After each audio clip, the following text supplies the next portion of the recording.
Hello friends, welcome to my YouTube channel Dharma's world. Friends, AP డిఎస్సికి సంబంధించి ఇప్పటికే కోర్టులో అనేక కేసులు పెండింగ్లో ఉన్నాయి. ఇన్ని కేసులు పెండింగ్గా ఉన్నప్పుడు పోస్టింగ్స్ ఎలా ఇస్తారో, అలాగే అభ్యర్థులకి ఈ యొక్క ప్రాసెస్ ఎలా ముందుకు తీసుకువెళ్తున్నారని చెప్పేసి అభ్యర్థులు కూడా ప్రశ్నిస్తూ ఉన్నారు. మరోపక్క ఓపెన్గా వాళ్ళు ఛాలెంజెస్ కూడా చేయడం జరుగుతుంది. తాము ఏవైతే ఫైండింగ్ చేశారో నార్మలైజేషన్ గురించి కావచ్చు, సెలక్షన్ గురించి కావచ్చు, జీవో గురించి 77 గురించి కావచ్చు, లేకపోతే అభ్యర్థులు చాలామందికి మరి సెలక్షన్ ఎగ్జామ్ రాసిన తర్వాత ఇచ్చిన రెస్పాన్స్ షీట్లో డాట్స్ రావడం కావచ్చు, లేకపోతే కాల్ లెటర్స్ పంపించే విధానంలో అర్హులకి రాకపోవడం కావచ్చు, లేకపోతే వాళ్ళకున్న అనుమానాలు కావచ్చు, ఏవైనా కావచ్చు. మొత్తానికి తాము న్యాయ పోరాటం అయితే చేస్తూ ఉన్నారు. మరోపక్క 13వ తారీఖు నుంచి కొత్త టీచర్లు విధుల్లోకి రాబోతున్నారు. వచ్చే నెల 3 నుంచి 10 వరకు శిక్షణ ఉంటుంది.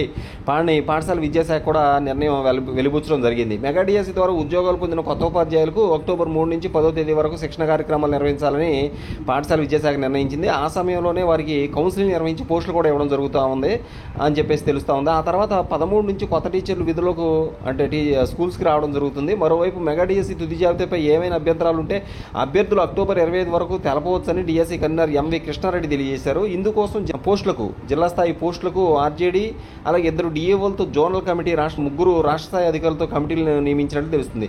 ఇక్కడ ఒక అర్థం కాని విషయం ఏంటంటే, ఒక పక్క 13వ తారీఖున వాళ్ళకి కొత్త టీచర్లకి పోస్టింగ్లు ఇస్తున్నామని చెప్పేస్తూనే మరి అభ్యంతరాలు ఏమైనా ఉంటే అక్టోబర్ 25వ తేదీ వరకు కూడా తెలపవచ్చు అని చెప్పేసి చెప్తాను. అసలు ఏమైనా లాజిక్ ఉందా ఇక్కడ? ఒక అభ్యంతరాలు వచ్చి అవి సాల్వ్ అయిన తర్వాత కూడా పోస్టింగ్ ఇవ్వాలి, ముందుకు వెళ్ళాలి. మరి అలాంటప్పుడు గ్రీవెన్స్ పెట్టడం ఎందుకు? ఇంకా గ్రీవెన్స్ ఎందుకో నామమాత్రంగా పెట్టారా?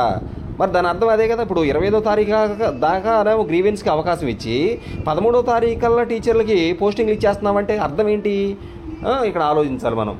రాష్ట్ర అధికారులతో కమిటీలు నియమించినట్లు పేర్కొంది. ఈ కమిటీలు 15 రోజులు ఫిర్యాదులు పరిష్కరిస్తాయన్నారు. అభ్యర్థులు జోనల్ స్థాయి కమిటీల నిర్ణయంపై సంతృప్తి చెందకపోతే రాష్ట్ర స్థాయి కమిటీలకు అప్పీల్ చేసుకోవచ్చు అన్నారు.